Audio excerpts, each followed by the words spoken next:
Hopefully people can see me. It says I'm live and have been for 8 seconds.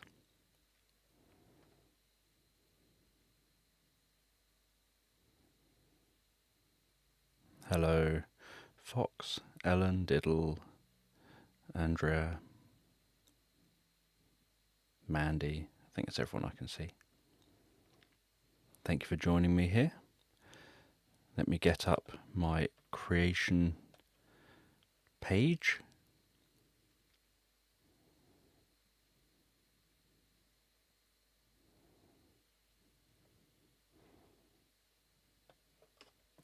Right, in a minute I will get some ideas.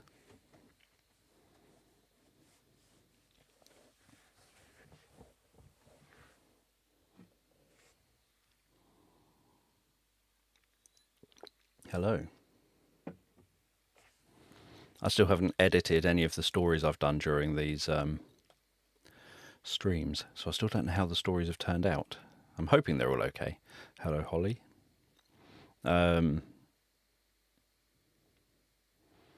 Yeah, so hopefully they're okay. I will find out when I get to editing. I've already, obviously, so when a stream ends, I shut down this laptop, open up my other laptop, the one that I do the editing on. Hello, Janet. Glad that you've made it here. Open up the other laptop, the one I do the editing on, and then while the story's in my head still, I quickly write the description for the story, because or else I forget. I forget what the story was about by the next morning.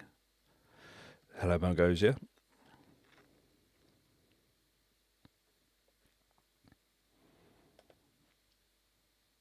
So at the end of this stream, depending on how long it lasts, I might jump back on and do another brief stream just to talk about YouTube memberships.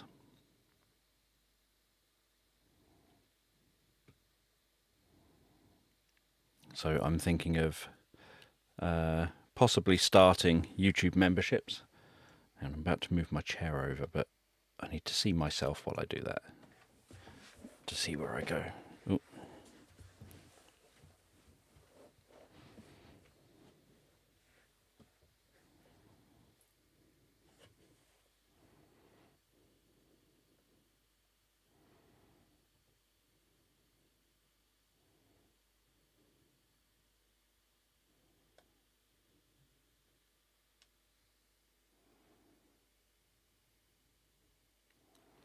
Just trying to see. Do I have writing on me or something?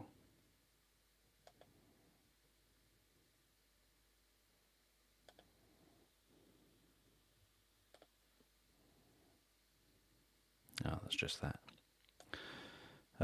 Yeah, so you hate Patreon.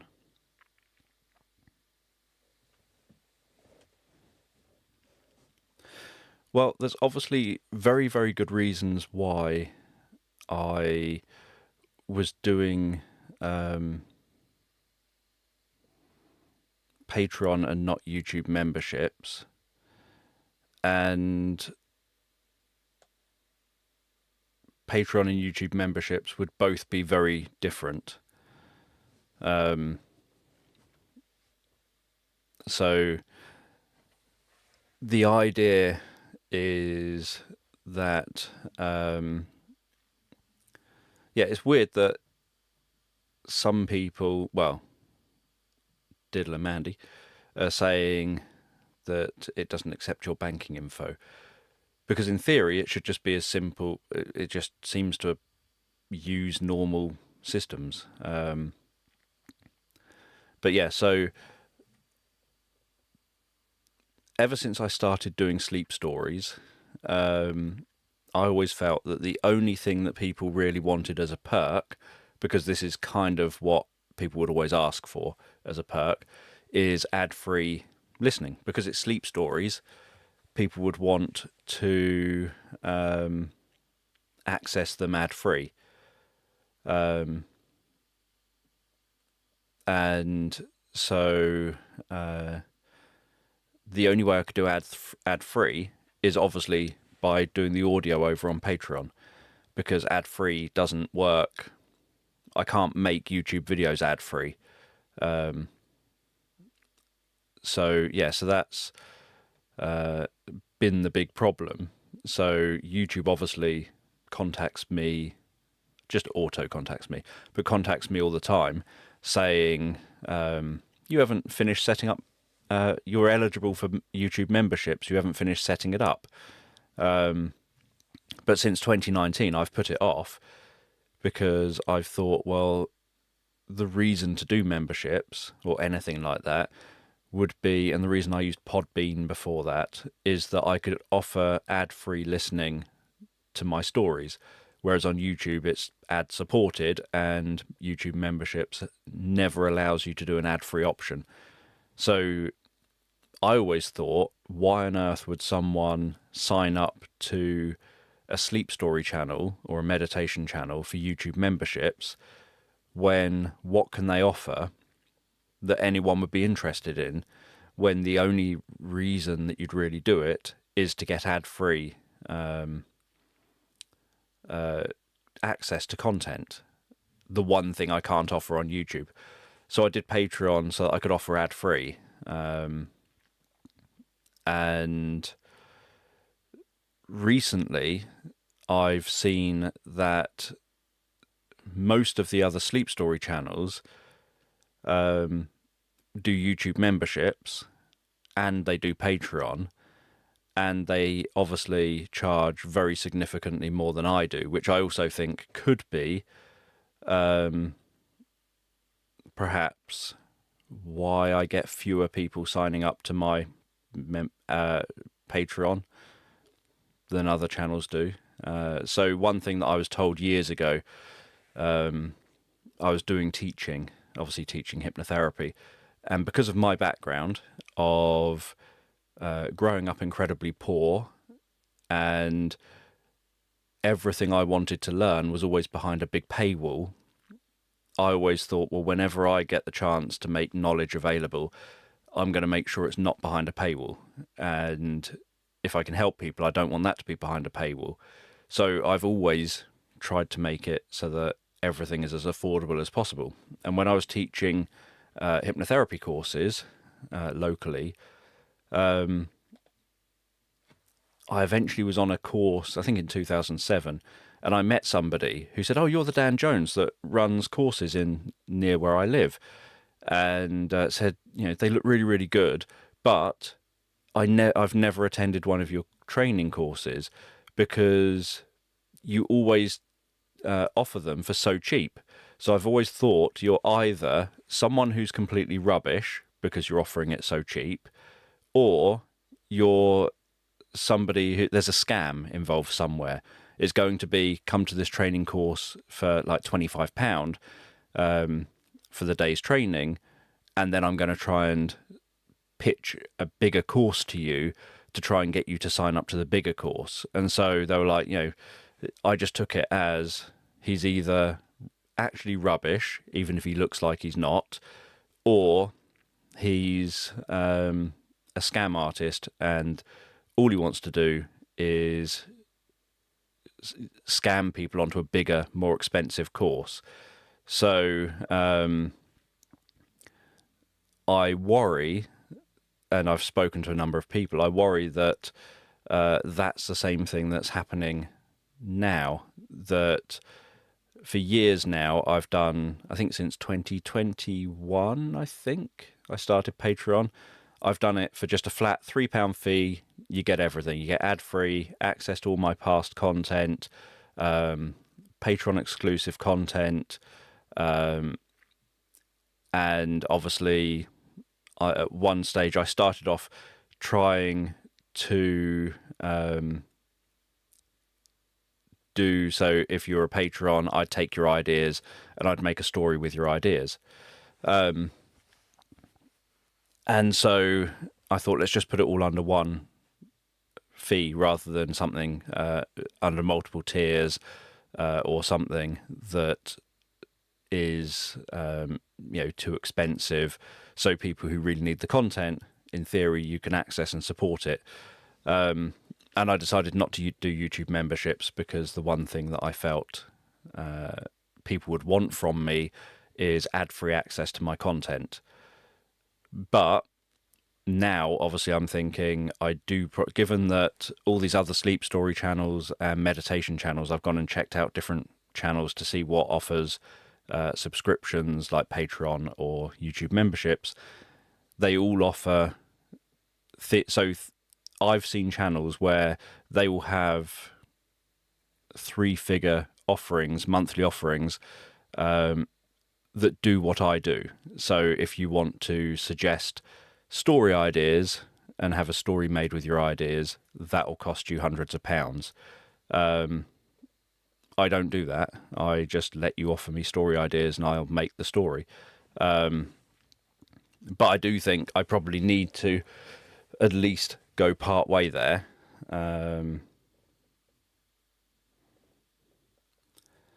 Are all of your stories on Spotify?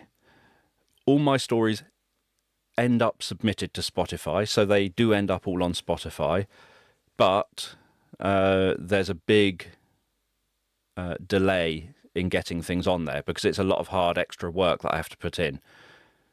So I think nothing from 2024 is on Spotify yet. I don't think I've shared any albums, 2024 albums.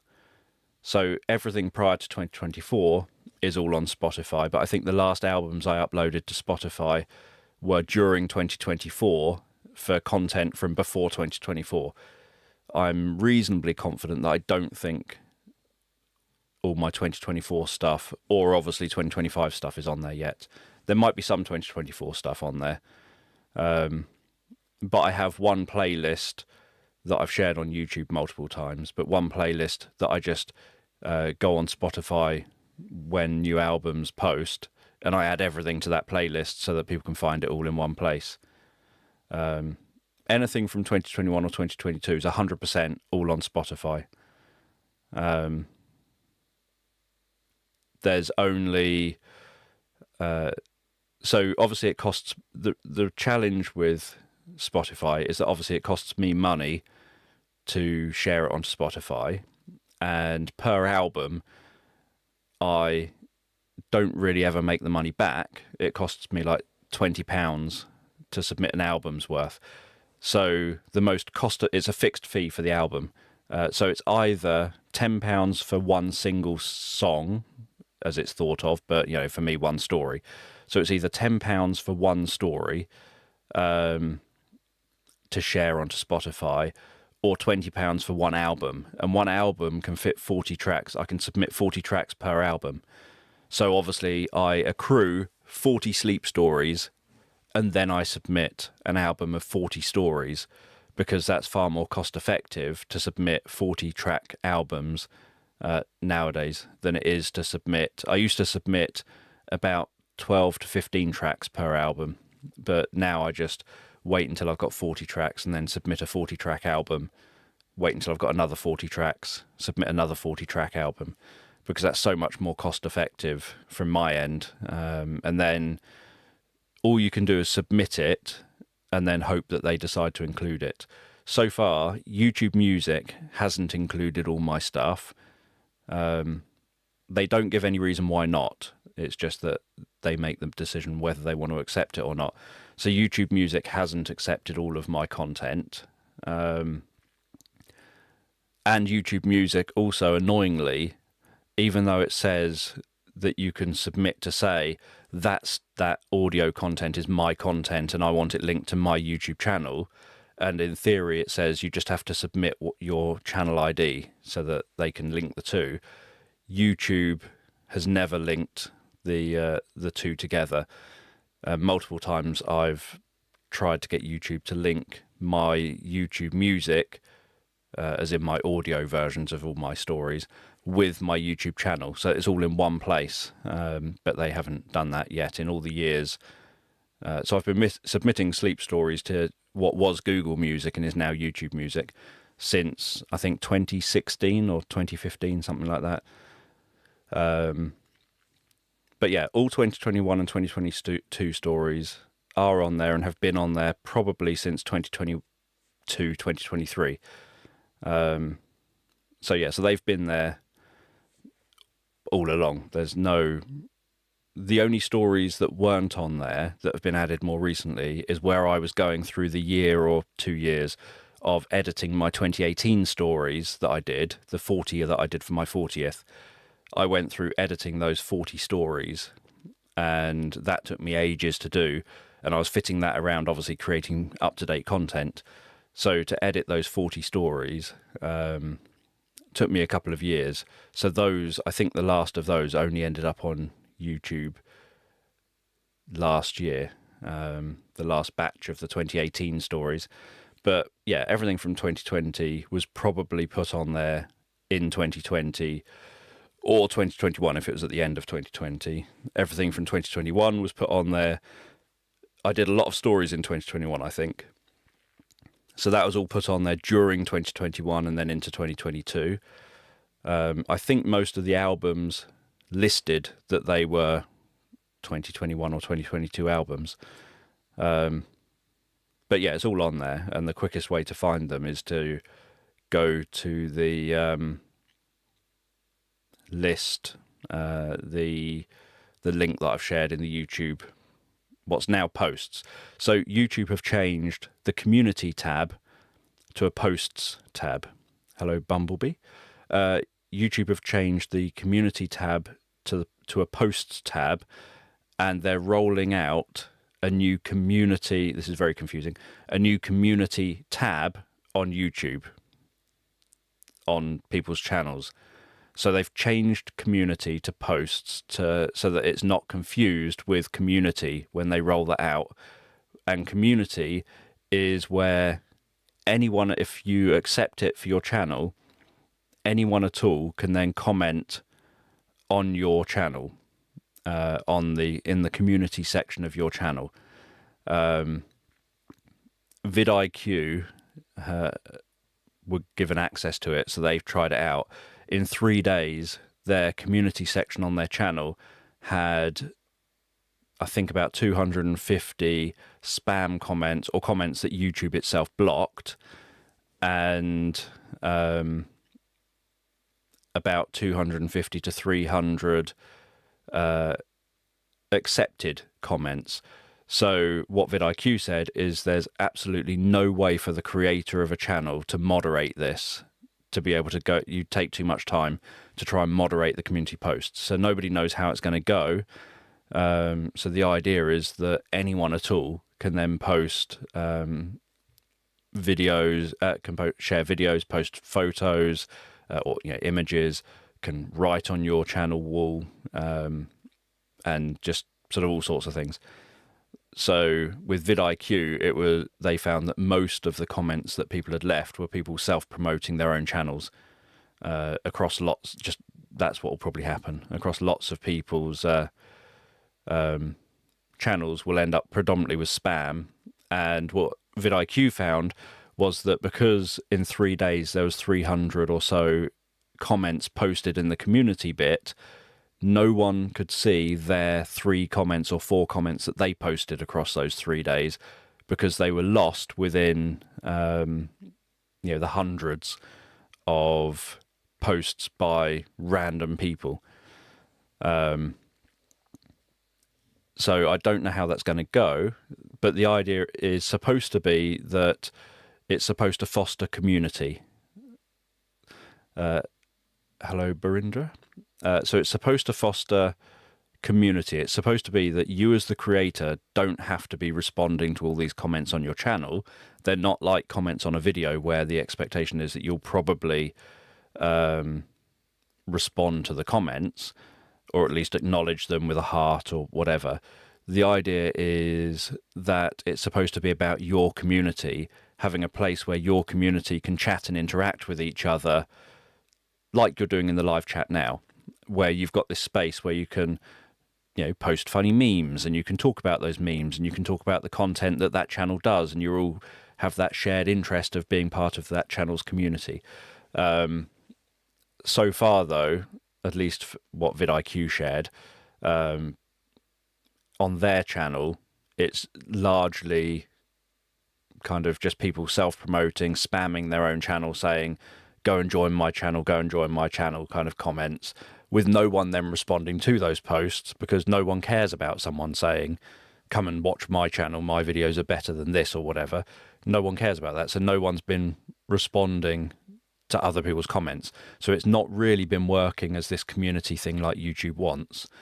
But the idea is supposed to be that it isn't down to the creator to jump in and engage with every single post on their channel. It's down to the audience to form their community around that channel and have those discussions as a community. So yeah, it's but yeah, anyway. So with the Spotify thing, all my stuff, especially my older tracks, they are all on Spotify. They should all be on there. So it should be findable. Because all the albums have... what I used to do was every time I released a compilation onto YouTube, an 8-hour compilation onto YouTube, which is also why I used to release about 10 to 12 tracks per album rather than a 40-track album, is that I would have made, say, 12 tracks. I would then create an 8-hour or so all-night video for YouTube, and then I would post all those same tracks as an album over onto Spotify and places like that.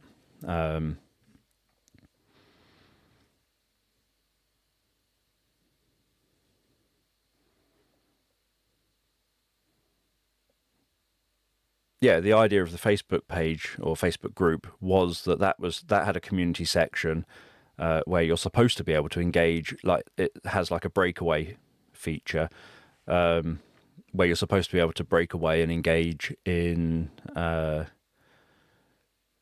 discussions with each other, but that never really took off either. But yeah, so with the YouTube memberships, I might jump back on in a little bit and do another stream specifically just talking about memberships and the plans. But the idea of them is that I've noticed that most other channels, obviously they know they can't offer ad-free viewing, but they offer things like a £3 tier would be, you just get access to, in some cases you only get access to a select chunk of sleep stories or whatever it happens to be. In other cases you just get early access to the sleep stories, to all of them but to the sleep stories.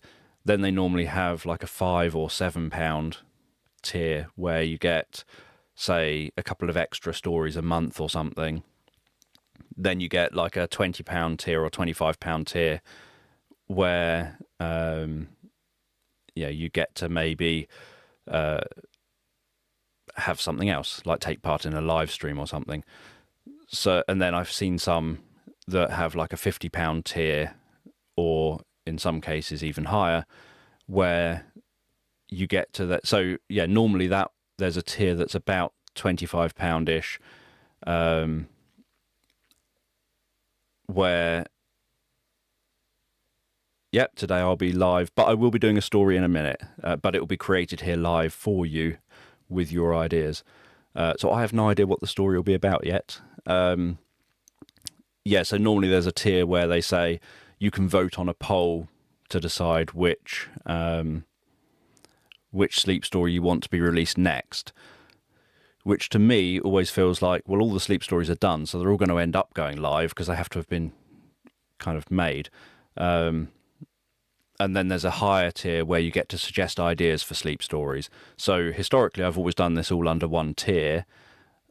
I think since I changed over to a different subscription thing with Patreon, where it means that people don't get charged, any new people don't get charged on the first of the month. Instead, they get charged on the date that they subscribe.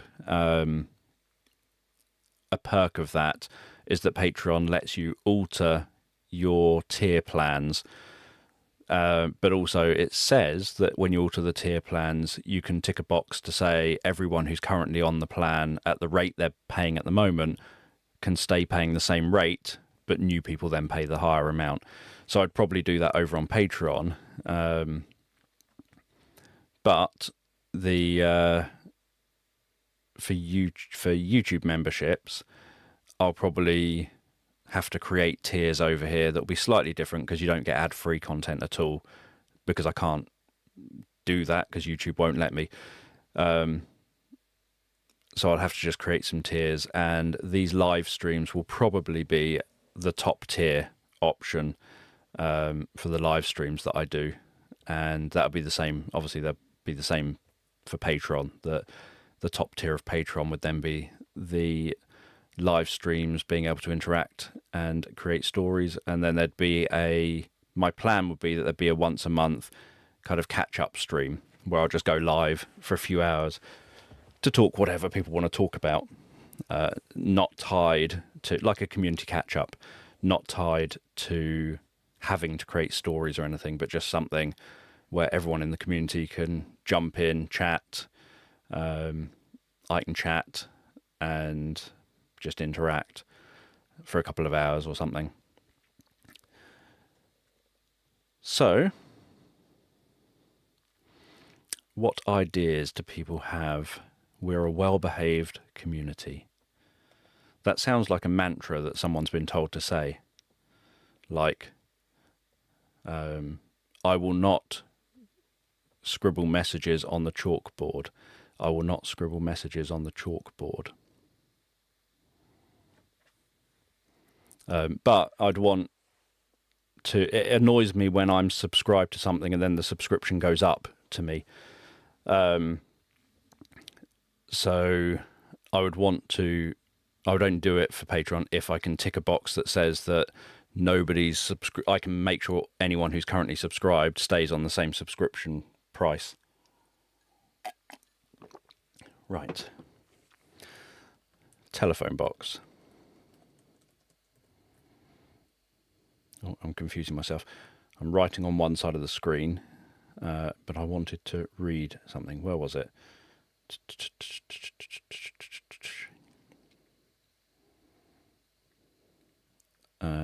Ancient. I'll put those. Not hysterical.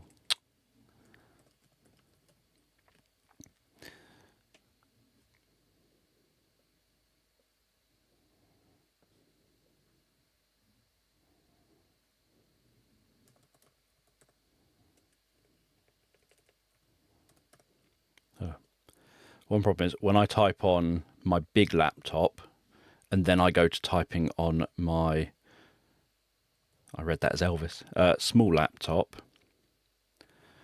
my fingers hit all the wrong places.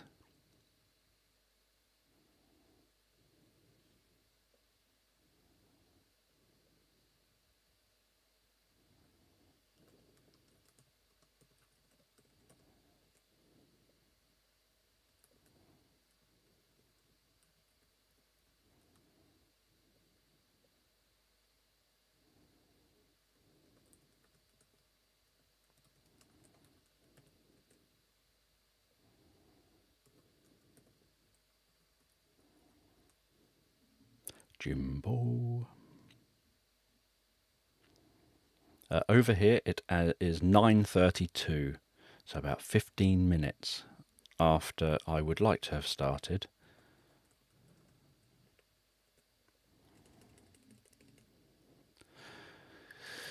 I spell it wrong and it still doesn't, it didn't even notice I'd spelt it wrong. I wonder if that means it's a word, whatever I just wrote.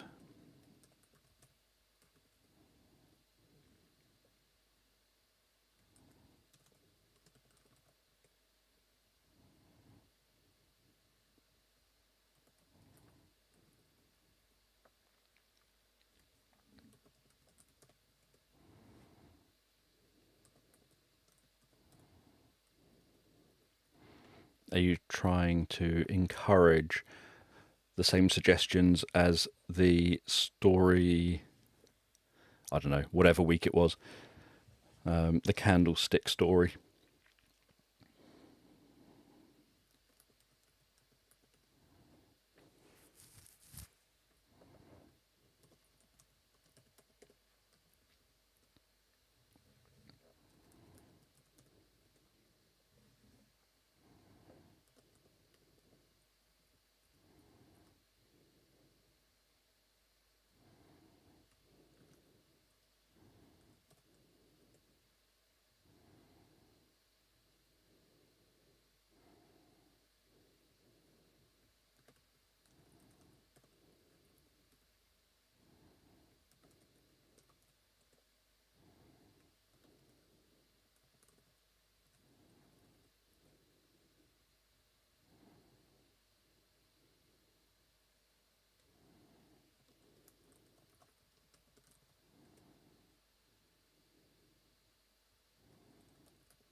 We are family.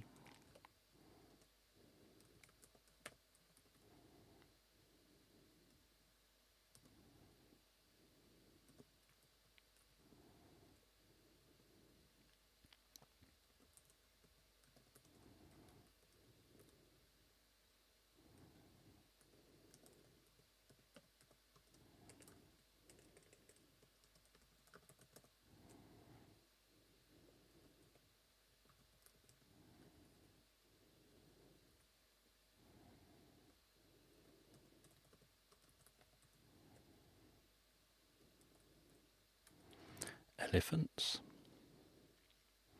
I remember someone getting very angry with me in the comments of one video because obviously being autistic, one issue I have is messing up words and struggling with words, and I end up having to resort to descriptions of words because I don't know the actual word for the thing, whatever the thing is. And so obviously I tried to say elements in a story and said elephants instead, and that was in the story. And the amount of grief I got from some people in that story who couldn't just sort of think, well, that was funny. Instead, they thought, I'm going to go to the chat because that's what you do.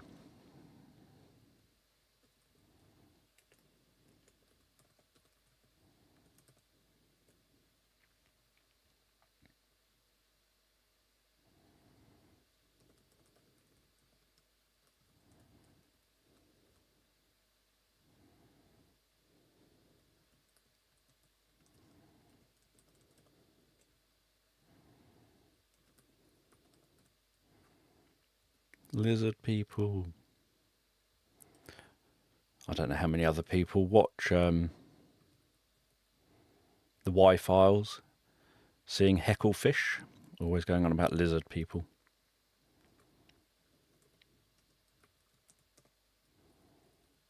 And the Crab Cat. I assume most people probably watch the Y-Files, I imagine, just for fun.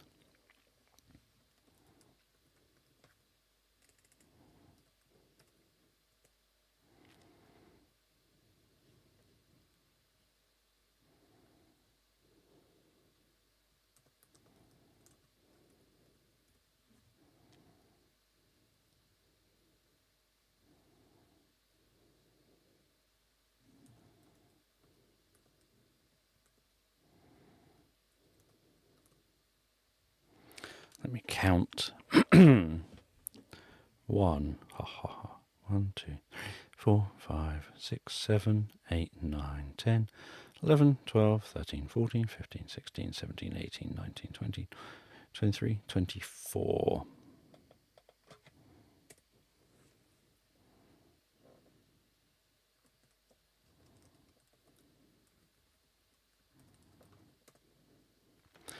Right, I think that's 50.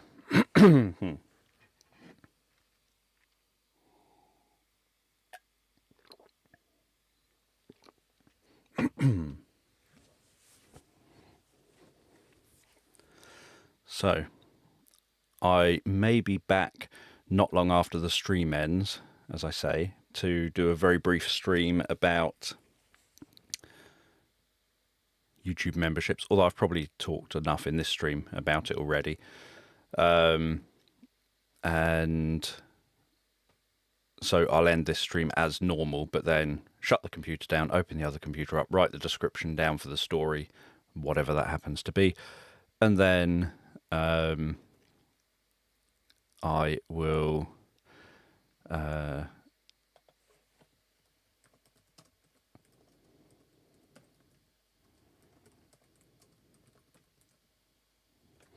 then I'll start a stream. So let me cover the chat so I am not distracted. Those of you who know I've been covering the chat ever since the laughing incident.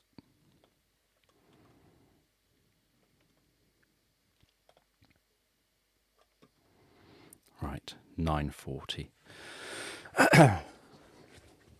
Because I know you're going to want to know this, in a second I will press start on my audio recorder.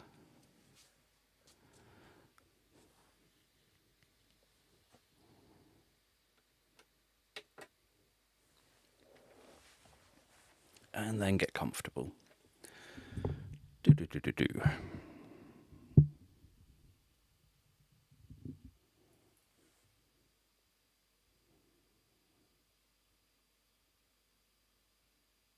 Yep, that's all working. Good.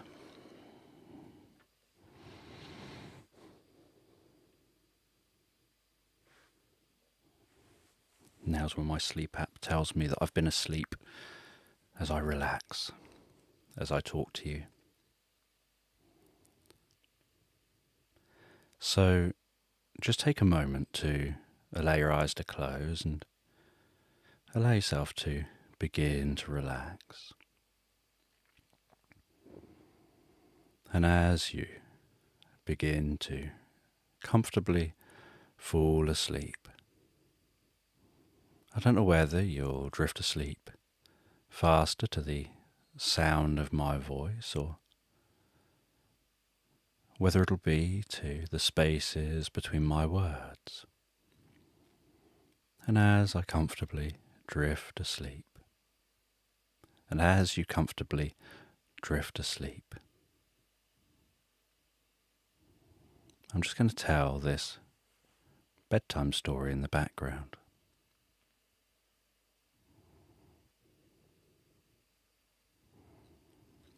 And a small little elephant is plodding around his island,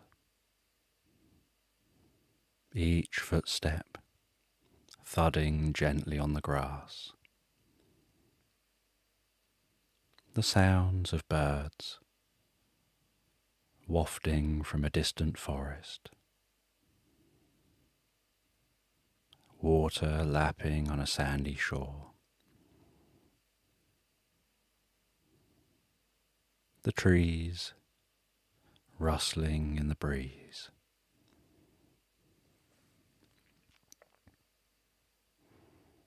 As the clouds gently meander across the sky.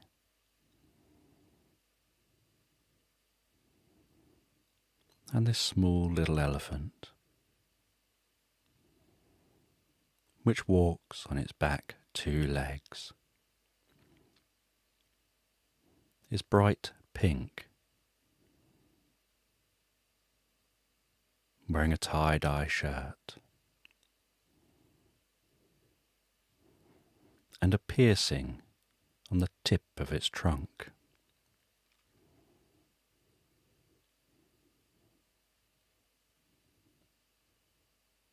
And some decorations, a bit like earrings, hanging looped around its tusks.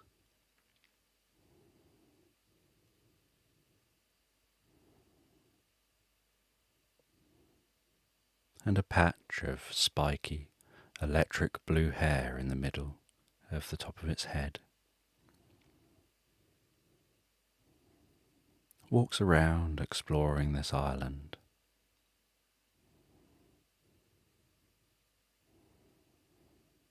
And every day they leave their home, plod around the island, wander down to the beach,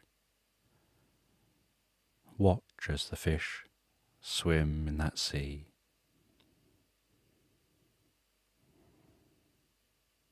wander along through the sand, occasionally encountering a drunk sailing captain, sometimes encountering other people selling things.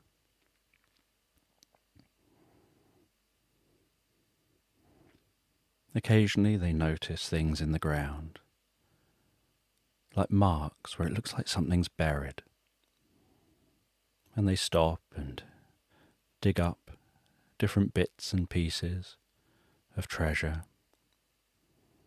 They know they'll take that to the museum later,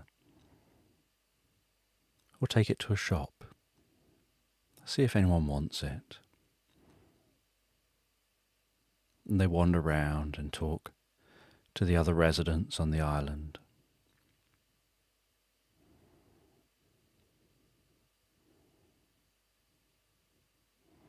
And at certain times of the day, they will gather outside the town hall, and they will exercise together, everyone on that island.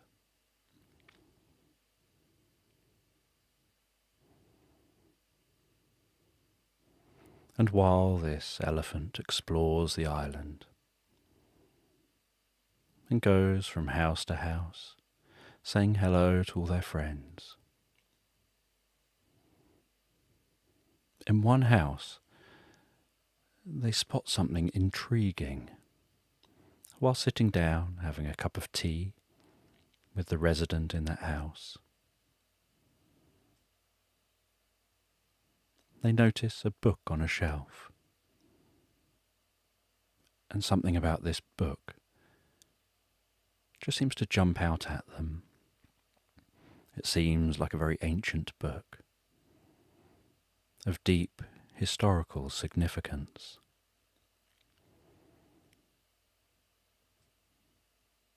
And so they ask their friend if they can take a look at the book, and they look through that book. And as they flick through the pages, the scent of that book rising up gently to their nostrils, up their trunk, breathing in that old book scent, almost a feeling of taking themselves back into the past through the smell of the book. They read in that book about an item that you can get which unlocks universal love. But it isn't an item you can get on this island. You have to align your thoughts and feelings and almost will yourself to the location to find that item. And it says to do this, you need to build yourself a bed. And the instructions for building the bed are written within the pages of that book. And after some time, they head to the trees, going to the forest. They walk into that forest. And in the forest, noticing the way the sound changes, and everything seems to calm down and relax, deeper and deeper here in the forest. The way the shards of light dance through the branches overhead.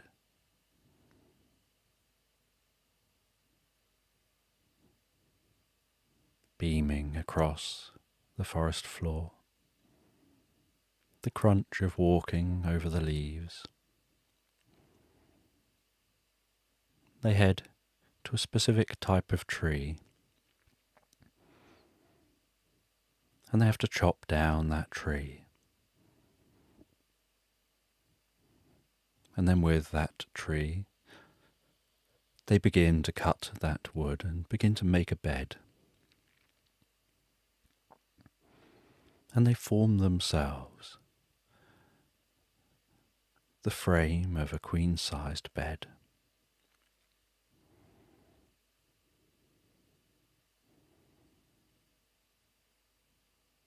And then they weave themselves over many hours a large sack that they fill with loose leaves, something soft for them to lie on, and their queen-sized bed comes apart and folds down, so that although heavy, they can carry it on their back.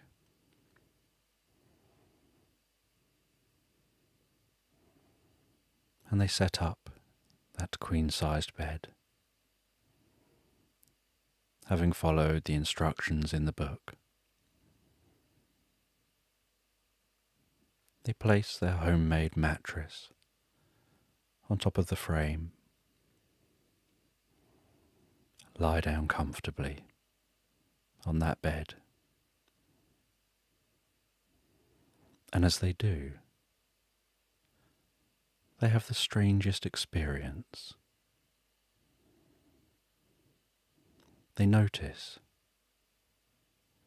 an unusual looking character with a wibbly wobbly nose, dressed in white, appearing beside the bed.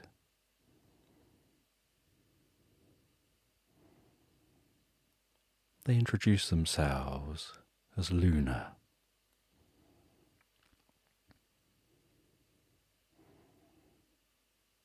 And they begin to very comfortably talk to that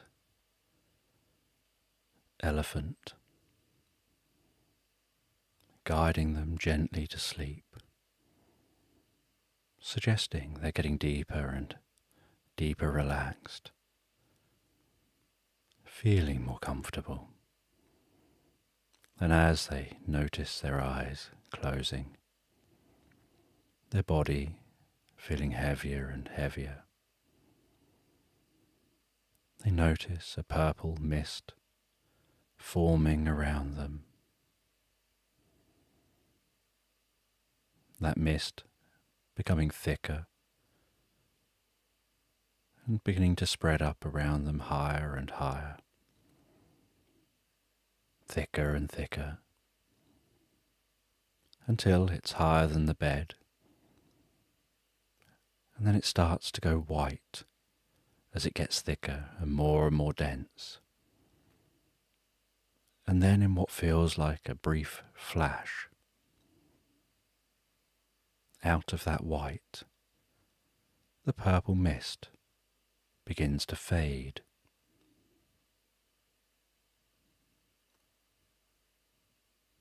And Luna tells them they're deeply and comfortably asleep now, so deeply, so comfortably asleep. Your consciousness has travelled through space and time to a different land, and you can explore this land. And when you're ready to leave this land, you'll come back to this bed, lie back down on the bed. I'll appear, and I'll guide you from here. And you can either think of going elsewhere, focusing your thoughts on that location you'd like to find. Or you can think of home, because there's no place like home. There's no place like home. There's no place like home. And you can find yourself awakening back in your own island, back home. And the elephant stands and begins to explore this space. They find that this bed is situated right outside a town hall of this land. And they set off from that location. They explore this island.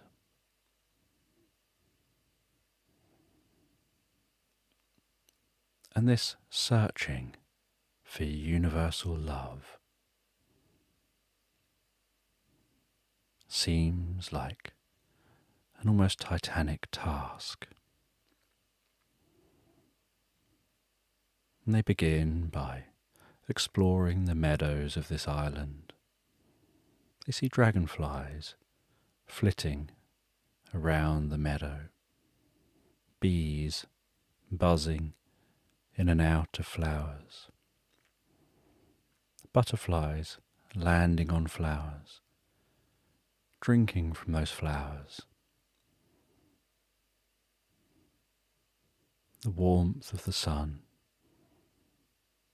pushing gently on the cheeks of the elephant.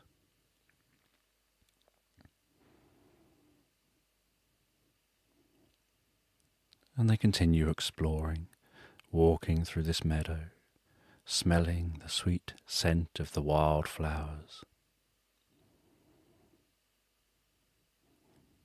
And as they explore, they find a path, and they walk along that path here.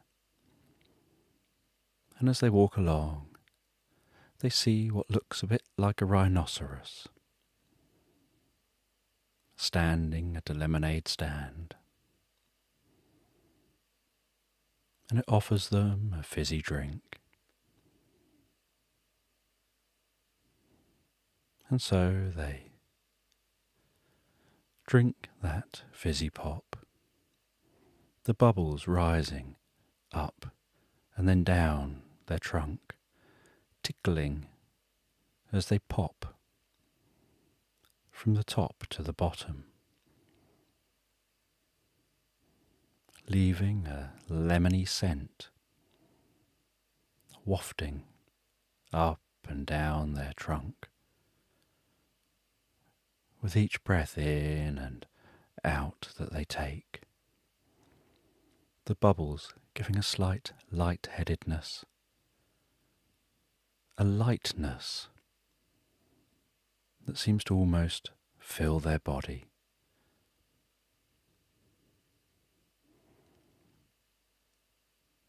And as they continue drinking that drink while they walk, sucking the drink up noisily through a straw, as they get the last of that drink out, the liquid squeezing around the ice cubes,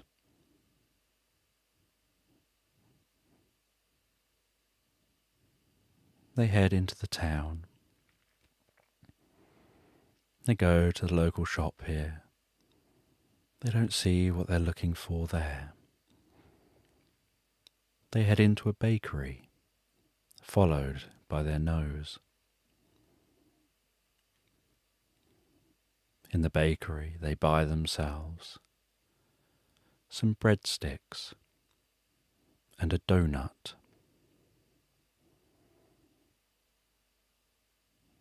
They save that donut on the end of their trunk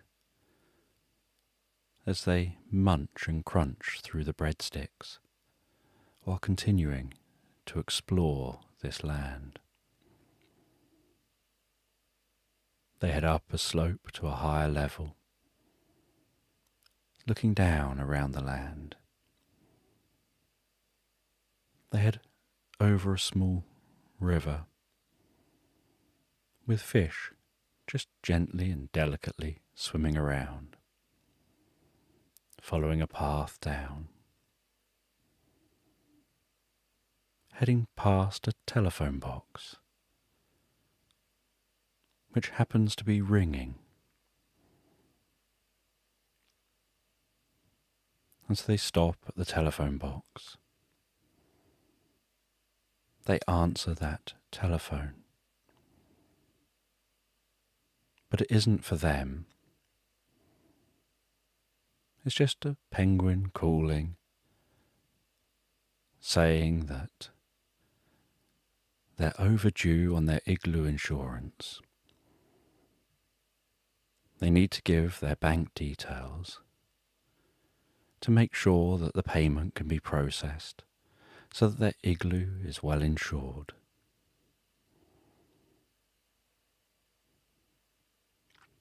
And they know this is an unlikely event. It's unlikely to be a genuine call.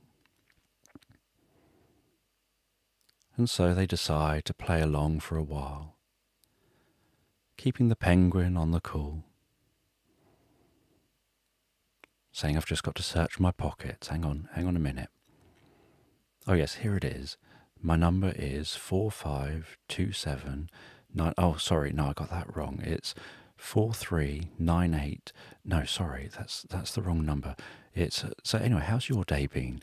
How many calls have you had? Let me just try a different card. And they just talk complete rubbish until the penguin gets so annoyed with the conversation. They claim to the elephant, you're having a laugh. You're winding me up. You're trying to scam me, aren't you? You're just messing with me. And the elephant continues to try to appear like they're complying until eventually that penguin hangs up, bringing a smile to the elephant's mouth, to the corner of its eyes. And as the day ticks on, the elephant doesn't find what it's looking for here on this island. So it heads back to its bed, resting in front of the town hall, lies back down on that bed.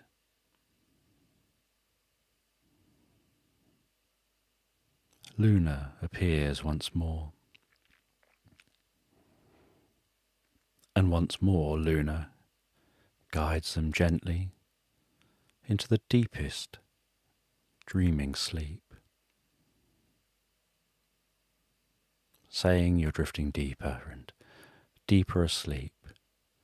As you listen to me in the background, you're falling so deeply asleep, so comfortably asleep, even finding you're falling asleep before you realize it. Knowing you know you're falling asleep, but not knowing how you know it, just discovering it as it happens all by itself. Not knowing whether it's a sound of my voice that's helping you fall asleep, or whether you're falling asleep as you breathe so comfortably, as your eyes gently begin to blink in a special kind of way, perhaps just underneath your eyelids, drifting deeper and deeper asleep. Now that's it. And in that purple mist, rising and then flashing to white. They drift deeper and deeper asleep, and as the mist clears, Luna continues on, saying you're deeper and deeper asleep now in a dream, and you're on this dream island where you can explore, continuing that focus on what you're looking for. And they get off the bed and begin to explore this island. And as they look around, this island's very different to the last. There's what looks like Roman ruins. And up on a hill looks like a Roman Colosseum. And as they explore the island, they see something unusual in the air. It's a balloon filled with hot air that's floating there above them, gradually lowering down as the air cools. And that red balloon floating up there, they watch it and follow it. They keep their eye on the balloon as they walk, watching as it lowers closer and closer to the land. And they have to weave around a small farmyard space. They have to pole vault over a river. They have to walk past a field of mushrooms, glowing and twinkling in the setting sun, until they see that balloon almost about to touch the ground. They dash over to the balloon, bursting the balloon with one of their tusks. As an item lands on the ground in a box, and that box flops open.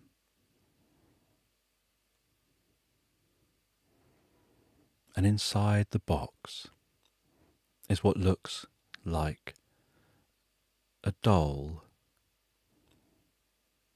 except that instead of arms, it has fins. And on its head, it has a hat which is far too large for it.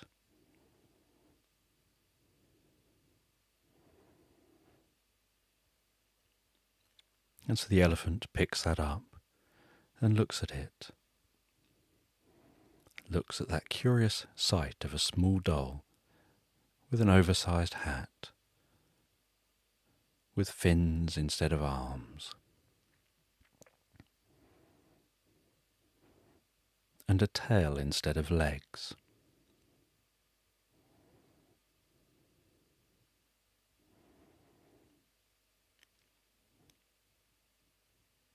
And the elephant doesn't know what to make of this doll,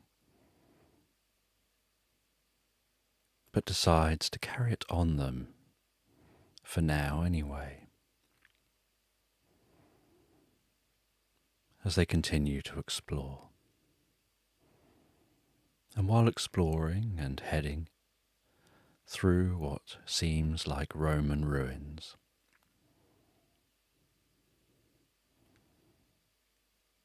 they find a house that looks curious. It seems much smaller than normal, perhaps the house of a mouse.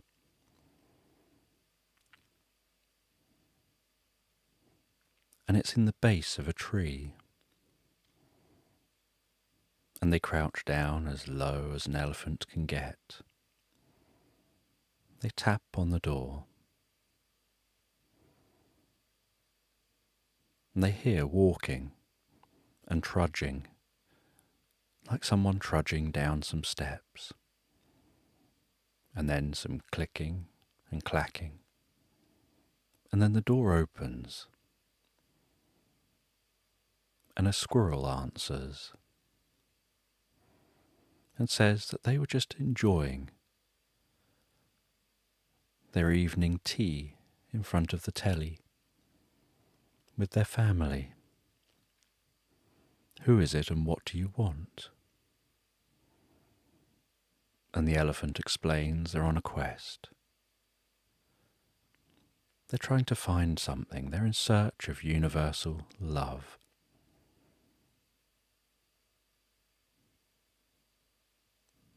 And the squirrel says that it isn't here, but they'll go and ask the family if any of them have seen it. They ask what it looks like. And the elephant says that they're not sure what it looks like. They've just been told it's an object. And when you find that object, you'll find universal love. And they say, I don't think I know what you're talking about, but I'll go and ask the wife and kids. And the door shuts, and the elephant hears trudging and stomping up the stairs, muffled voices coming from high up in the tree. And while looking high up in the tree, sees there's a bit of the house in the tree, and the squirrel pokes its head out of a window and shouts down that they don't know what it is you're looking for. They've never seen anything that could be linked to universal love. Before pulling themselves back in and closing the window and probably carrying on with their meal. And the elephant struggles back to their feet, continues looking around this island. And as the sun sets, so they hear the howl of a hyena. And they head in the direction of that howl, thinking there's someone else to talk to. Maybe they know.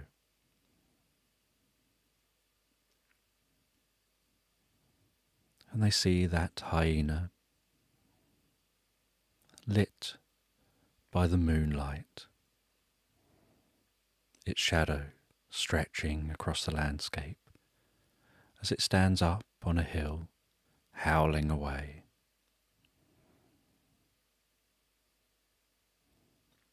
They head up the hill to that hyena and politely interrupt its howls. And they ask the same again, that they're in search of universal love. And this hyena stops howling for a moment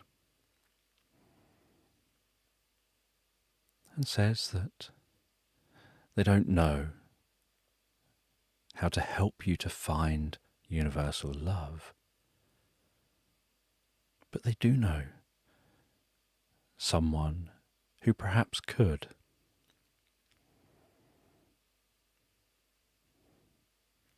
And they direct you down to the back of the island where Hippy the hippo lives. They tell you that Hippy the hippo seems to always be so happy, just wallowing in mud.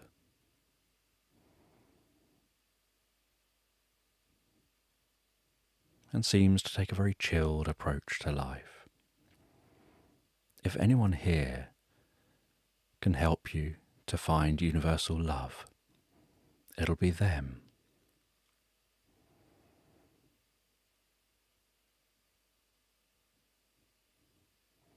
And so the elephant weaves their way down the hill, through the landscape, past some houses, to the back of the island,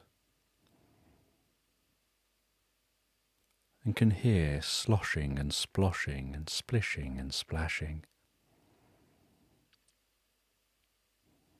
and some slipping and sliding sounds, and some squelching, and the occasional gurgle and grumble, sounding almost like an oversized cat's purr.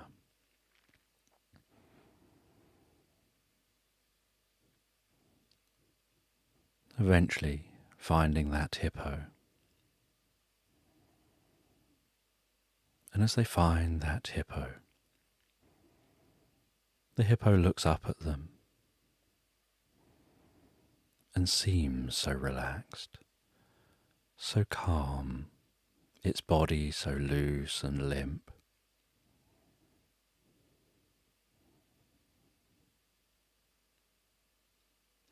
And the elephant explains what they're after. And the hippo says that the best way to find universal love is with your heart.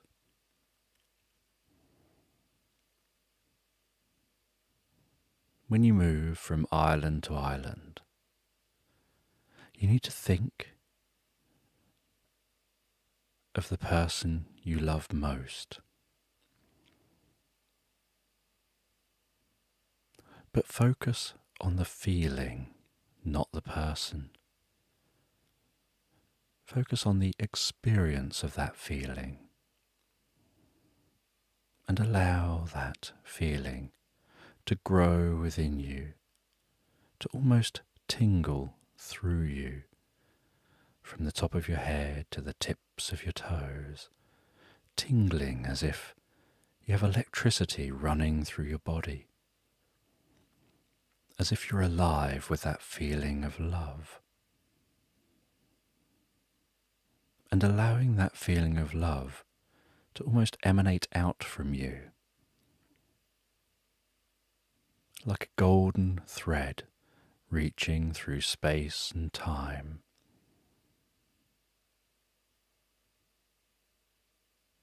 And by doing this, you'll actually be creating a quantum thread. And that thread will take every possible path there is to take in search of something which matches it. And once a part of the thread has found something that matches that experience, then that becomes the path. That becomes the single thread. And you'll be connected directly with the location of that universal love.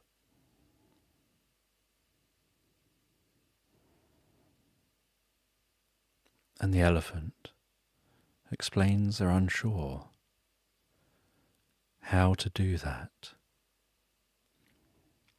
They don't know if they're capable of doing that.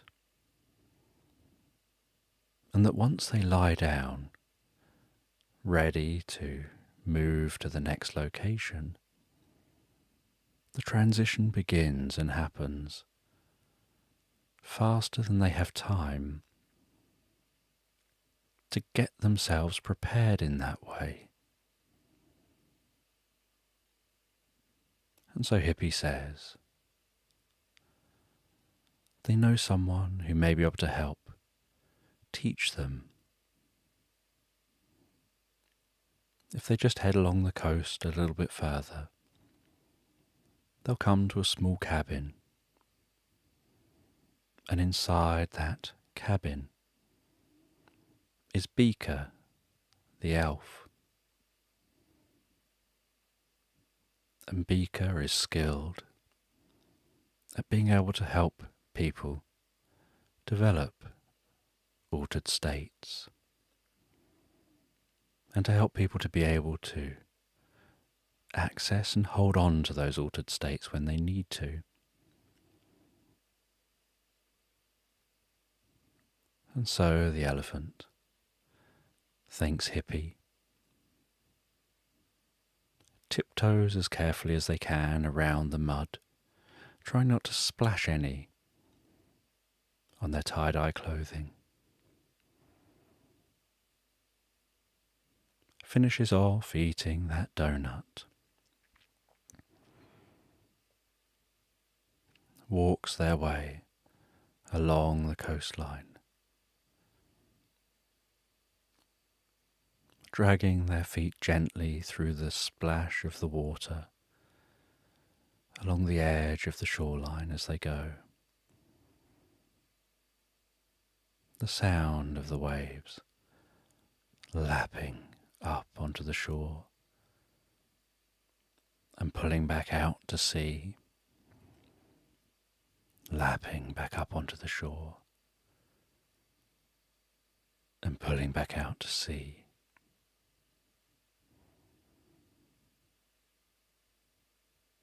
And they continue along until they can see the lights of a cabin and the gentle white wispy trail of smoke rising from the chimney.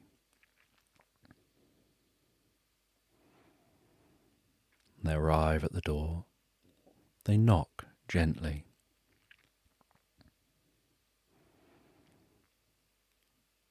And an elf answers the door. And the elephant introduces themselves. And the elf says that their name is Beaker and invites them in. And they explain that they're in search of universal love, and that Hippie said that they may be able to help them to be able to access the relevant feelings and hold on to those feelings and be able to draw those feelings up when you need them so that they can find universal love. And Beaker says, yes, they can help. They say they just need to make a drink. And so they go to a shelf in the kitchen, densely packed with fluorescent mushrooms. They pick one of those fluorescent mushrooms, and as they do, some green fluorescent dust wafts from the underside of that mushroom. They carefully chop that mushroom up on a chopping board, chopping it into small pieces. They place it into a saucepan. They add in a dash of water. They start heating that really slowly.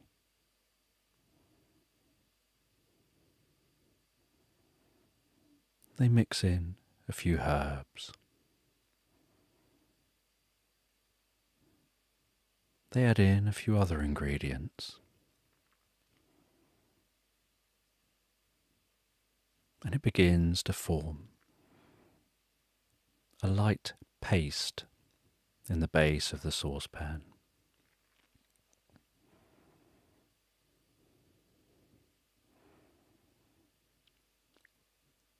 They go to a fish tank.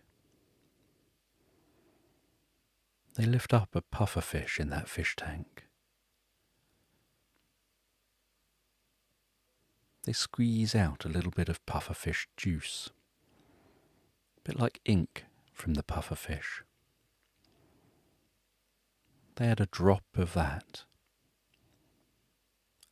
to the concoction they're creating.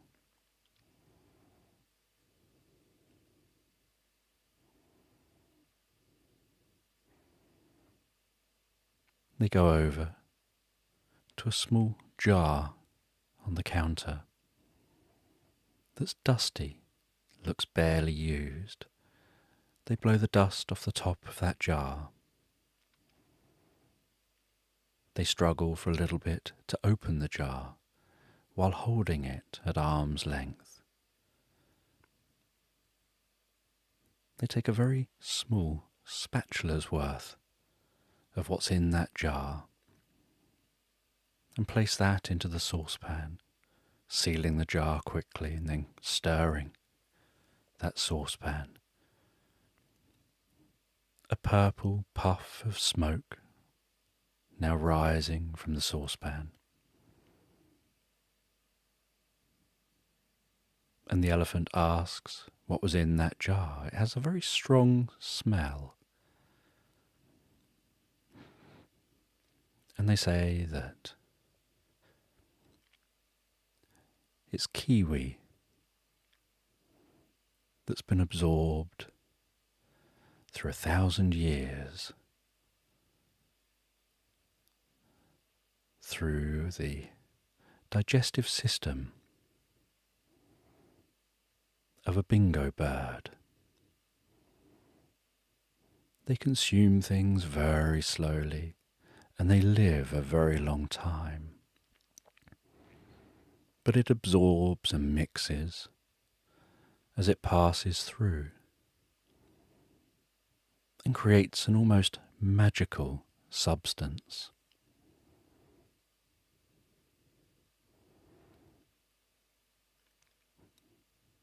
And they continue mixing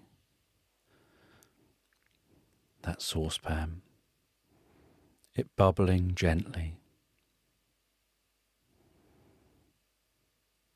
They add a drop more water. They squeeze in a couple of grapes to take the edge off the flavour. They say that that should make it so that it tastes far nicer to drink.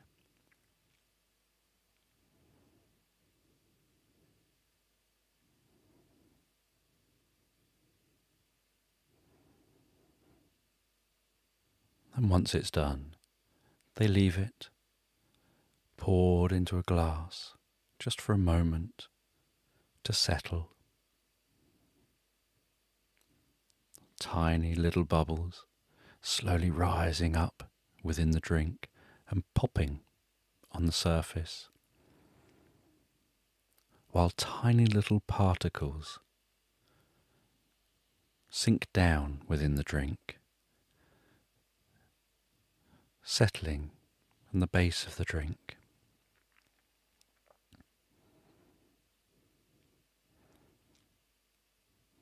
And the elf hands that drink to the elephant and tells the elephant to just down it in one. And so they quickly gulp that back in one.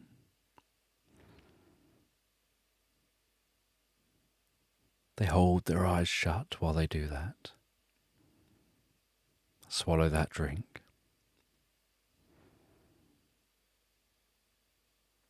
And then it feels almost like a hurricane exploding within their body, the wind that comes out of them.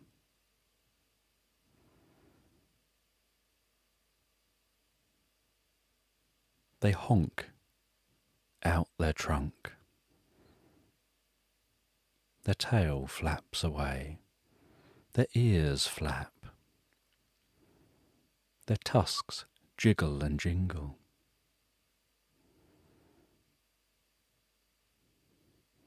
And then they feel peace and calm. They feel a certain level of clarity.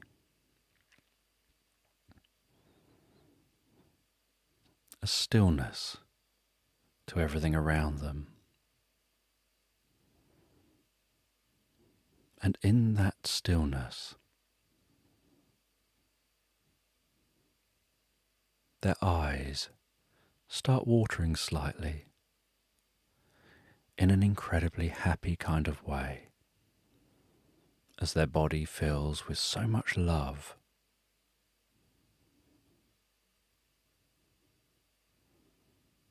As they think of the one you love and those you love the most.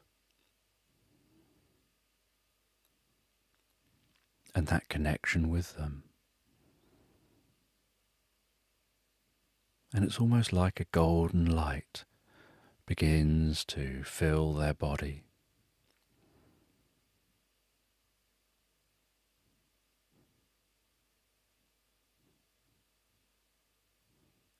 And the elf explains that they need to maintain a level of non-attachment from this reality. They need to learn to breathe through it, to sit with it, to just allow their body to fill with that emotion. That if you create a block, if a signal tries to get from your brain to your hand, to say to move the hand, but you tense your arm, your hand doesn't move so well. And it's the same here. You need to remove any blocks, become an observer on the experience, and let that happen. Don't worry about self-consciousness. Don't worry about what I or anyone else thinks. Don't worry about what it feels like to sit there, or what you can see around you here, what you can hear. Just be. Let that feeling develop. Let that love fill your body, your heart, with each pulse of your heart. And so the elephant allows that love to fill their body, filling their entire body with that golden, powerful emotion. The elf then says, the trick is to be able to trigger this exact state again, so that it doesn't reset, so that you can just trigger it and keep it and hold on to that. And to do that, you need to give yourself some kind of a trigger. Something unusual, something you wouldn't normally think of.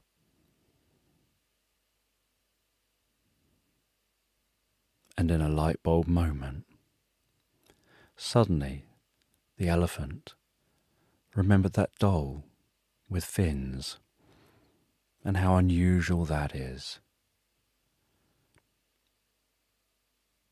And thought, if I just hold the doll with fins, or think of that doll with fins, that's something I wouldn't ordinarily think of, and that can be the trigger for filling my body with that love.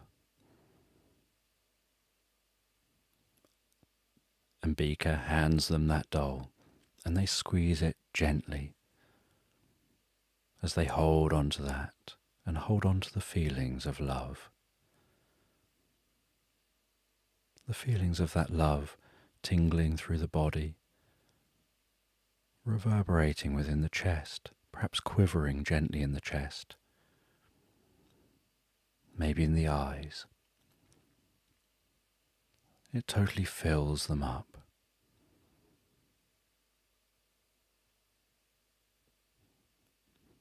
And then after a few moments, they release that doll. They allow themselves to reduce that feeling.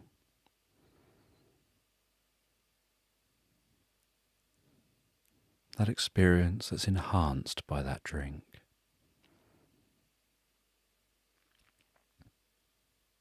And the elf says that's all you have to do next time you get into that bed. And then the next island you'll be connected with will be the one with what you're seeking.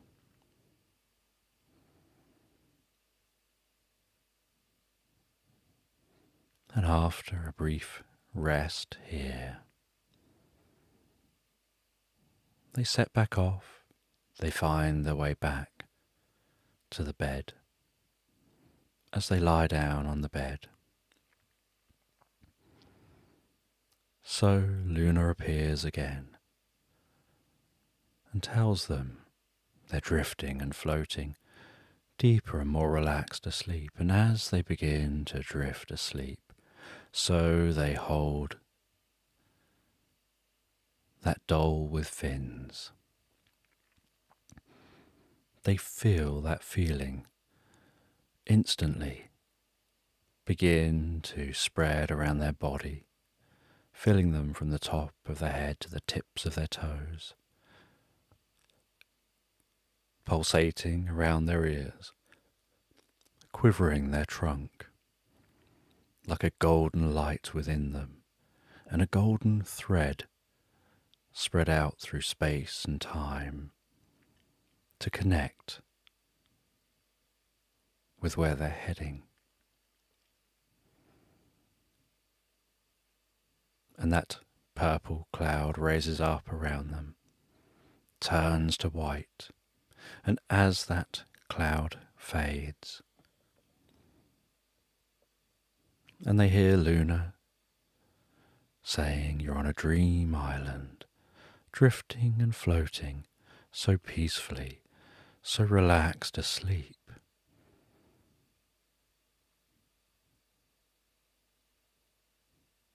The elephant gets up off the bed, releases that doll, still feeling that love pulsing through them. And before them, they see a glowing winged horse who introduces themselves as Pegasus, who tells them they're here to take them to the other side of the island.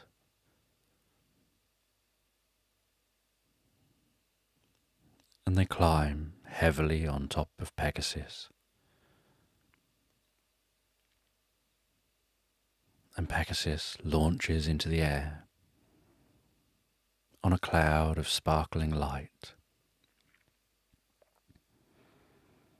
flies across the island, lands in a meadow on the far side of the island. The elephant dismounts, and this side of the island just seems so calm and quiet.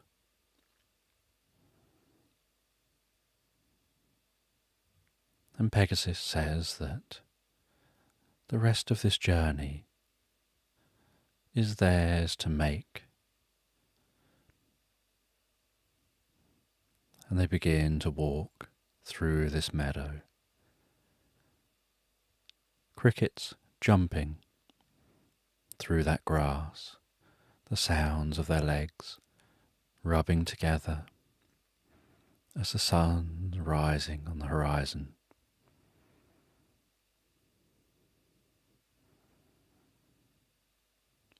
And they walk through this meadow.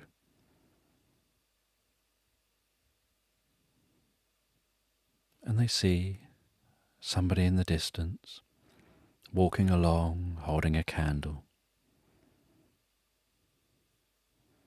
And as they get closer and closer,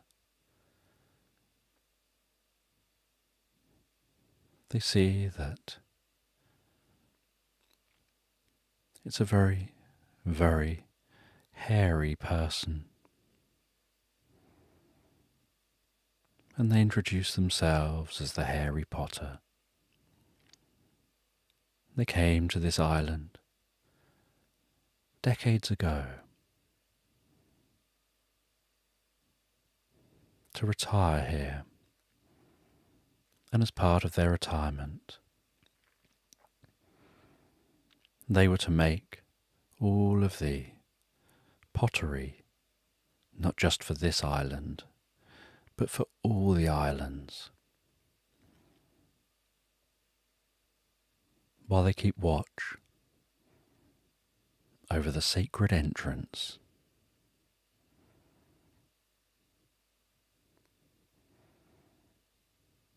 And as they say that, they glance over towards what looks like a small cave in the side of a hill.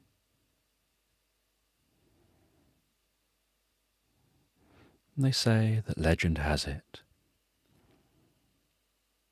that many generations ago,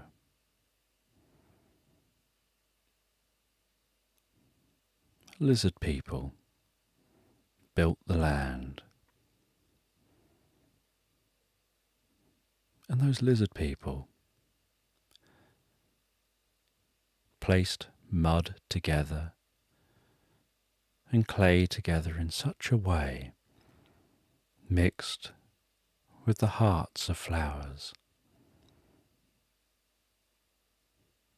that they created beings who wanted to go seeking purpose and wanted to find meaning in life,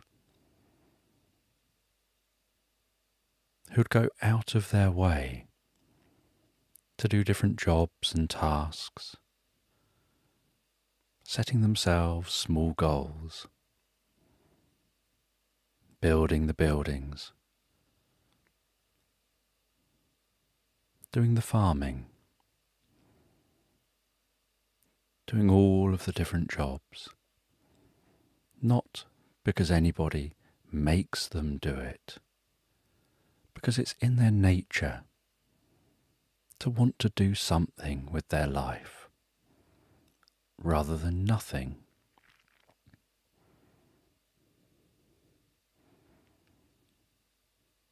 But the heart of all those flowers that made all the life contained the seed of universal love.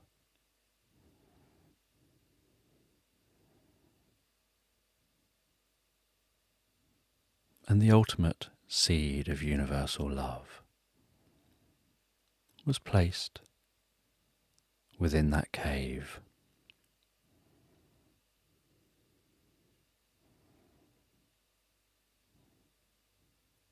And legend has it that it isn't what you think it is at first, that people go in thinking it's going to be one thing, and they come out having discovered it's something else.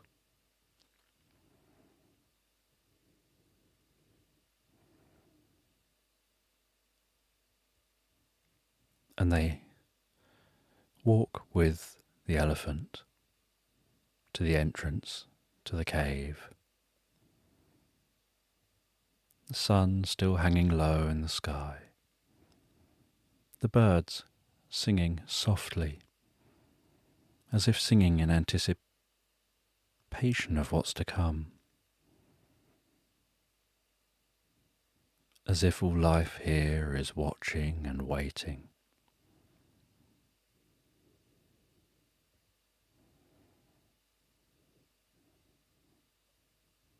And they walk into that cave. Footsteps echoing around the cave walls. The occasional drip of water within the cave, softly reverberating. A hum coming from somewhere deep within this cave.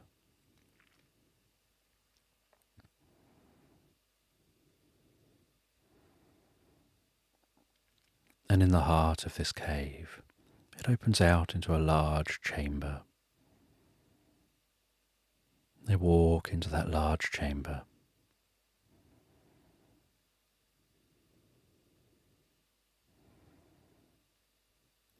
And they suddenly feel that overwhelming sense of love in this space.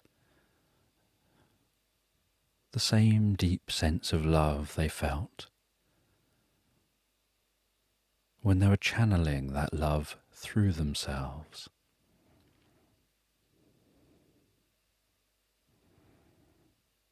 They felt almost like they'd been going hysterical with that love,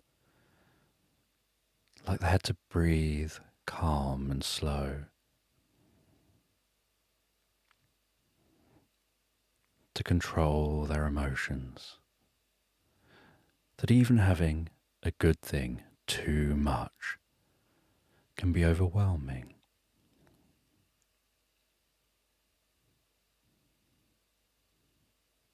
And they walked to the centre of this space. And on a plinth in the centre of this space was a box. They carefully clicked open that box. And inside the box was a small book.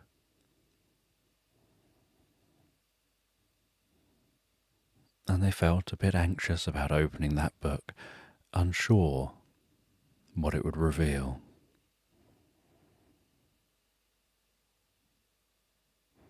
And so, opening the book while looking away and trying to force themselves to look back, they had to fight with themselves. They knew that looking was a good thing, and yet something about their head and their hands were going against their heart, as if the more they tried to look at that thing they wanted to look at, the harder it was to see. And they knew this was going to be a good experience. And eventually, those words of non-attachment went around in their mind. Just let go. And when you let go, only then will you be free to see. So they told themselves, letting go, letting go, letting go. And as they repeated that to themselves, so they felt their heart rest. They felt their breathing soften, their muscles relax. They felt themselves letting go. They felt the love gently flow as it built within them, as if the drips in the cave stood still for a moment to give pause, to give time for their experience to happen. As if the cave stopped breathing for just a moment.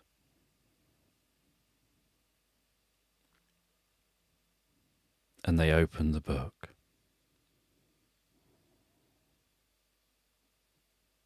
And as they looked at those pages, so all they saw was their own reflection.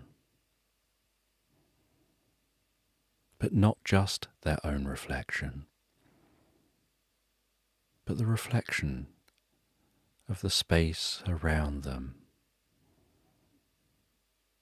And they saw that the space around them seemed to be reflecting back.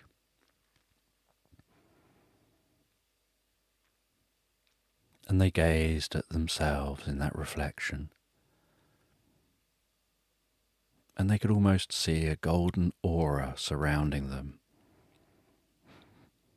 a sign of that love within them. They could see that golden aura pulsing, and that pulsing almost making their ears undulate gently to the beat of their heart. pulsing and pulsing,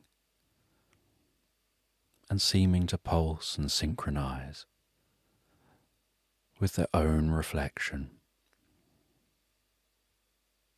spreading out to fill this cave, that universal love filling the cave, filling their body, giving them an aura of love, a connection to all living things. They found themselves instinctively sitting themselves down in this cave, finding that they've naturally sat down right in the heart of the cave,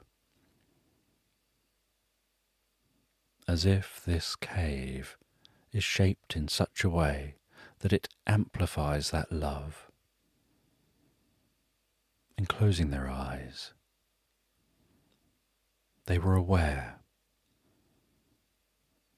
of the golden strands of love spreading out from within them easily and effortlessly, touching the hearts and minds of all living things on this island, and then bouncing from the island through the ether, connecting with all other islands in all other realities.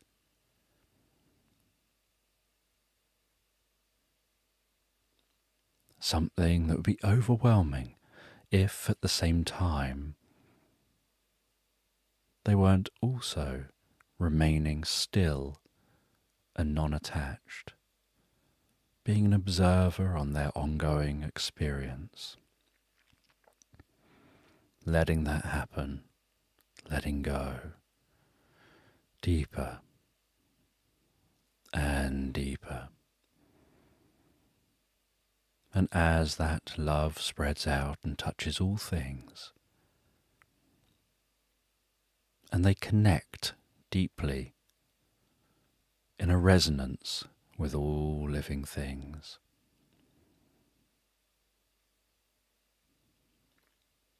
they start to think, you are all loved.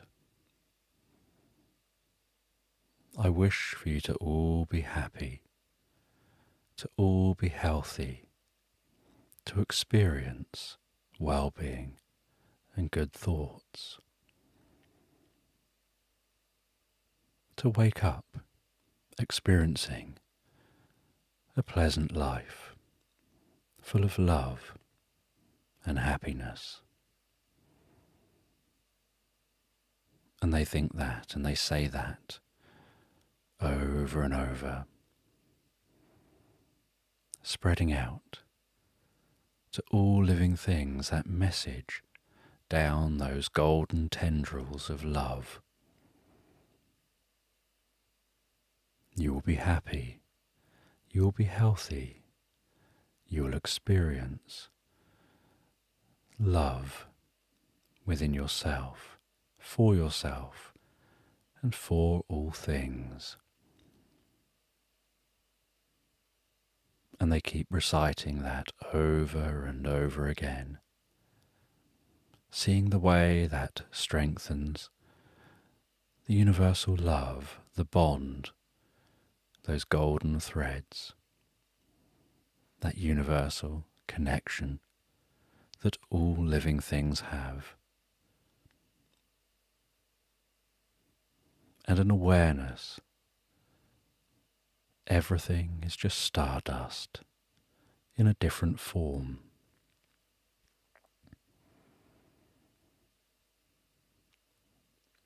And the elephant loses track of time, can't tell whether it's been 1 minute or 5 minutes, or a day or even a lifetime.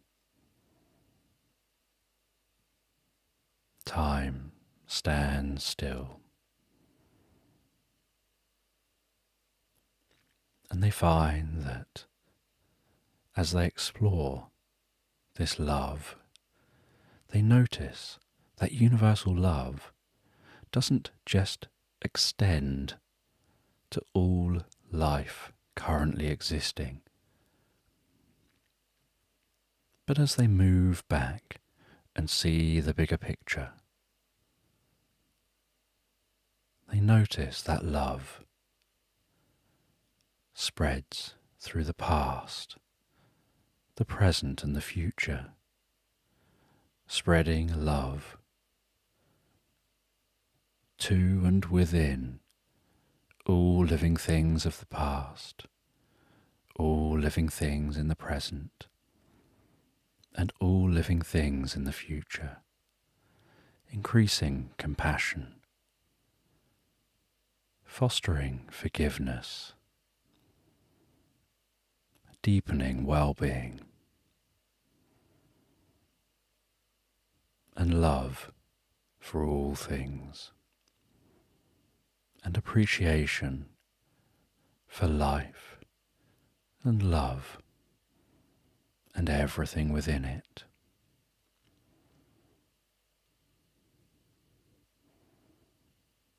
And then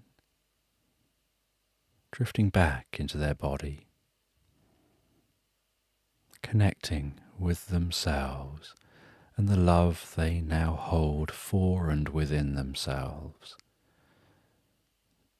for who they have been, who they are, and who they will be. They close that book, place it back where they found it, and as they walk out of the cave,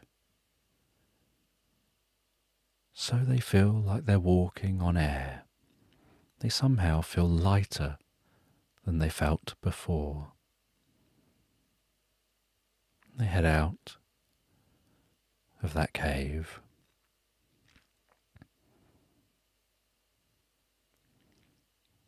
and they head back towards Pegasus to give them a lift back to the bed.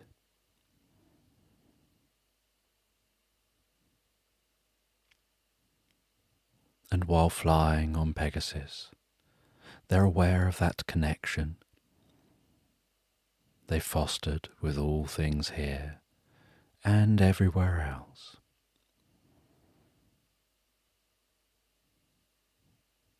They land and get back on the bed, and Luna guides them back as they think of home. There's no place like home. There's no place like home. There's no place like home.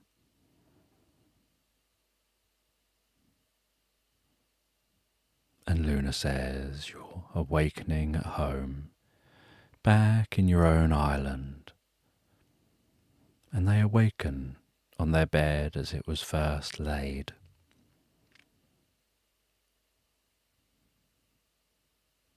They find their way back through the forest, back to their home.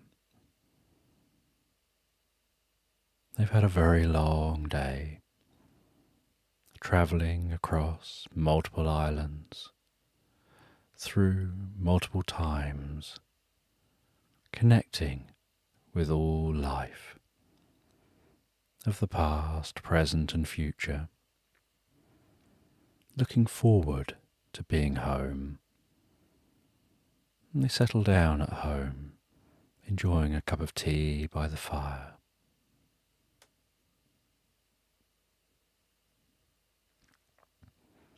The sound of that fire gently crackling in the fireplace.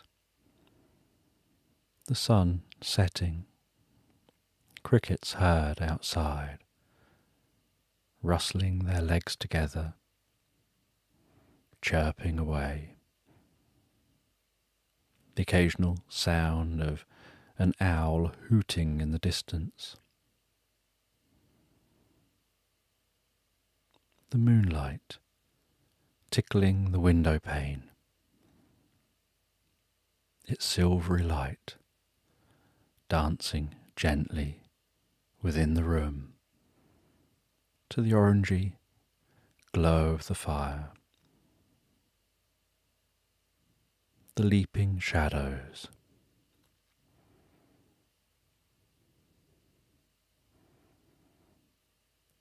They enjoy a slice of birthday cake.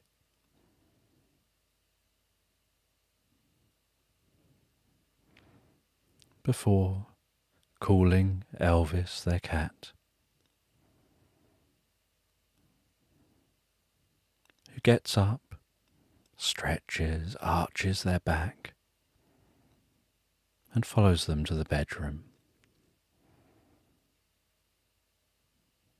And they get into bed, and they still feel that deep connection, knowing now they're connected with that universal love.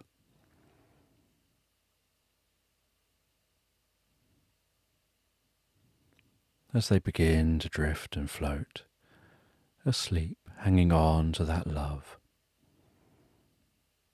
exploring in their mind, in a pre-sleep reverie, the experience they've had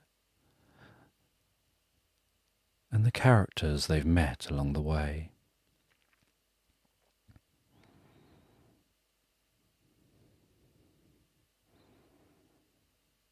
Drifting gently, peacefully, deeply, relaxed asleep